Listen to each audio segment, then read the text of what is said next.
Imagine a Hollywood legend whose career spanned 6 decades, whose films became cultural milestones, and whose influence shaped independent cinema forever. Robert Redford wasn't just a star. He was an activist, a director, a producer, and a man who turned his vision into a $200 million legacy. From Butch Cassidy and the Sundance Kid to founding the Sundance Film Festival, his journey is filled with triumphs, struggles, and impact that went far beyond the screen. In this video, we'll uncover Redford's incredible rise, his personal challenges, his lasting mark on film and the environment, and why his story continues to inspire even after his passing. Stay tuned, and don't forget to like, comment, and subscribe for more powerful life stories of icons who changed the world. Charles Robert Redford Jr., 1936 to 2025, was an American actor, director, producer, and activist known for his influential career in film and his contributions to independent cinema. He starred in numerous acclaimed films: The Sting, 1973, All the President's Men, 1976, and Out of Africa, 1985. His directorial debut, Ordinary People, 1980, won 4 Academy Awards, including Best Picture and Best Director. Redford received many honors throughout his career, such as an Academy Award, BAFTA, 2 Golden Globes, the Kennedy Center Honors, and the Presidential Medal of Freedom. He also founded the Sundance Film Institute in 1981, helping to support and promote independent filmmakers.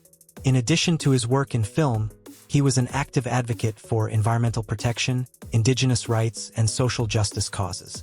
Robert Redford, the legendary actor, director, producer, and environmentalist, had an estimated net worth of $200 million at the time of his passing on September 16, 2025, at age 89.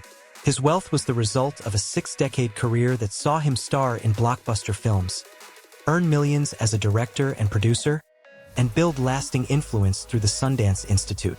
Beyond Hollywood, he grew his fortune through smart real estate investments, including multi-million-dollar properties in California and Utah. While financial success highlighted his career, Redford's legacy is equally defined by his environmental advocacy and his role in shaping independent cinema. Real estate and Sundance Resort. Redford was also a shrewd investor. His beloved Sundance Resort in Utah, purchased in the 1960s, became both a business and cultural hub.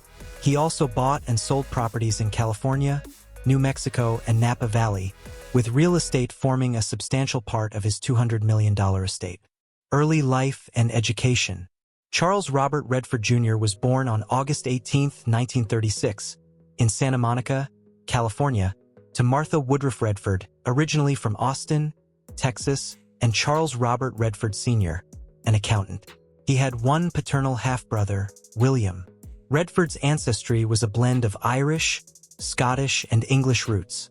On his father's side, his great-great-grandfather Elisha Redford, a Protestant from England, married Mary and McCreary, an Irish Catholic, before immigrating to the United States in 1849 and eventually settling in Connecticut. On his mother's side, the Hart family traced its lineage to Irish roots in Galway, while the Green family descended from Scotch-Irish settlers in America during the 18th century. The Redfords made their home in Van Nuys, California, where his father commuted to El Segundo for work. Robert's childhood included frequent trips with his family to Austin, Texas, to visit his maternal grandfather. Those visits fostered his deep appreciation for nature, something he would later credit as a foundation for his lifelong environmental advocacy. As a boy, Redford attended Van Nuys High School, where he was classmates with future baseball star Don Drysdale. Though academically disengaged, he discovered passions outside the classroom in art and athletics. He enjoyed tennis and even practiced with Pancho Gonzalez at the Los Angeles Tennis Club, helping the champion warm up for matches. At age 11, he battled a mild case of polio but recovered fully. Redford graduated from Van Nuys High in 1954 and enrolled at the University of Colorado, Boulder. A member of the Kappa Sigma fraternity, he also worked at the well-known local bar and restaurant, The Sink, where a mural of his image remains today.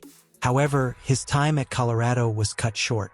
Struggling with alcohol, he lost a partial scholarship and was eventually expelled.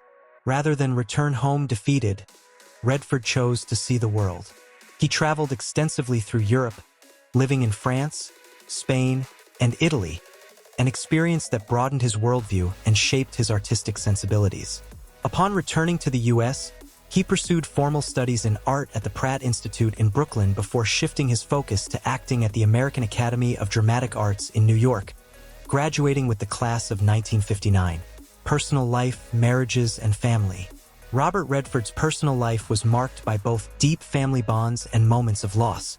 On August 9, 1958, he married historian and activist Lola Van Wagenen in Las Vegas, later celebrating with a second reception at her grandmother's home. Together they had 4 children: Scott Anthony, 1959, who tragically died at just 2.5 months from sudden infant death syndrome; Shauna Jean, born 1960, a painter who later married journalist Eric Schlosser; David James, 1962 to 2020, a writer and producer; and Amy Hart, born 1970, who followed her father into the arts as an actress, director, and producer.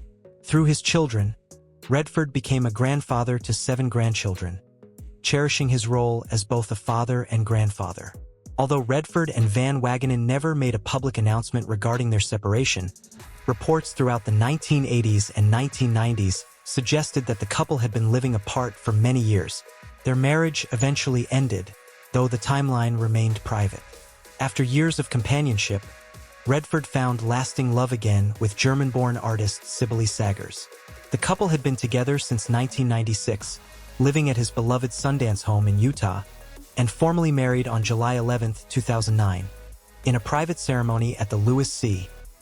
Jacob Hotel in Hamburg, Germany. Professional career. Robert Redford was more than a movie star. He was a cultural force whose artistry, activism, and vision transformed Hollywood and beyond. Over a 6-decade career, he became synonymous with intelligent storytelling, independent cinema, and environmental advocacy. With a career spanning more than 60 films, award-winning directorial projects, and the founding of the Sundance Institute, Redford's impact was both artistic and societal. Redford came from modest roots. After leaving the University of Colorado, he pursued art and acting, studying in Paris and later at the American Academy of Dramatic Arts in New York. He cut his teeth on Broadway in Tall Story, 1959, and found television work on The Twilight Zone and Playhouse 90. His film debut in War Hunt, 1962, paired him with Sidney Pollack, beginning a lifelong collaboration. His breakout came with Neil Simon's romantic comedy Barefoot in the Park, 1967, opposite Jane Fonda, which highlighted his charisma and natural screen presence. Breakthrough and Stardom, 1969 to 1980. Redford achieved superstardom with Butch Cassidy and the Sundance Kid, 1969, co-starring Paul Newman. The film's runaway success, earning over $100 million, made him a household name. He followed it with a string of classics. The Candidate, 1972, a political drama still relevant today. The Way We Were, 1973, a romantic pairing with Barbra Streisand.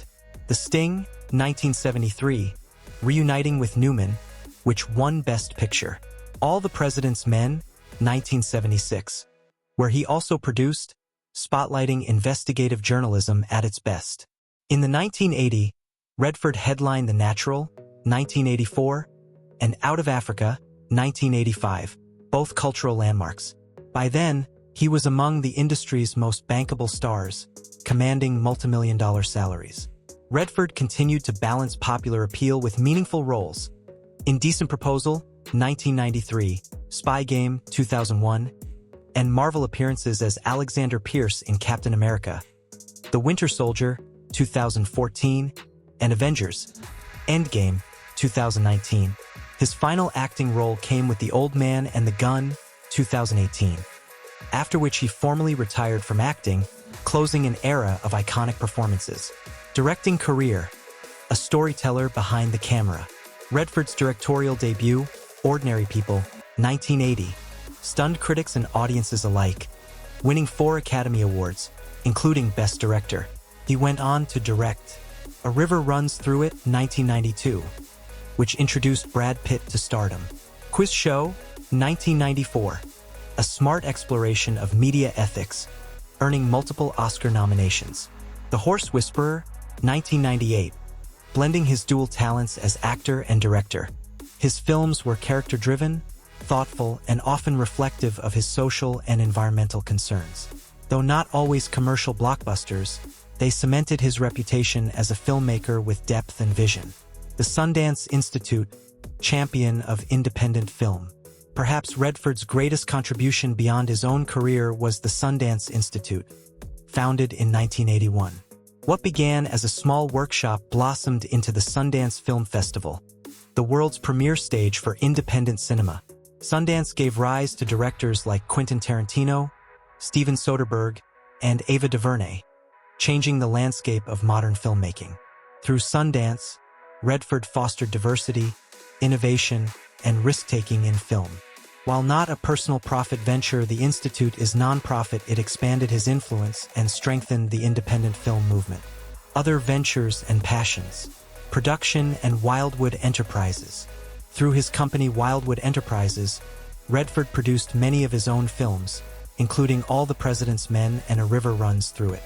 He consistently backed projects with social and political weight, demonstrating his commitment to meaningful storytelling. Illness and cause of death. The absence of a disclosed cause of death for Robert Redford is both deliberate and telling. At 89, passing peacefully in his sleep at home suggests natural causes, but the decision to withhold details reflects his lifelong preference for privacy. Redford, despite being a Hollywood icon, often kept the line between his public persona and private life firmly drawn. Not revealing an illness or condition protects his family from unwanted speculation and keeps the focus on his achievements rather than his final days. In many ways, this silence is consistent with the man himself, allowing his legacy of art, activism, and influence to speak louder than any medical report ever could. If you have watched this video this far, please consider subscribing and give us a comment. Share with your family and friends, and let's keep the conversation going in the comments section.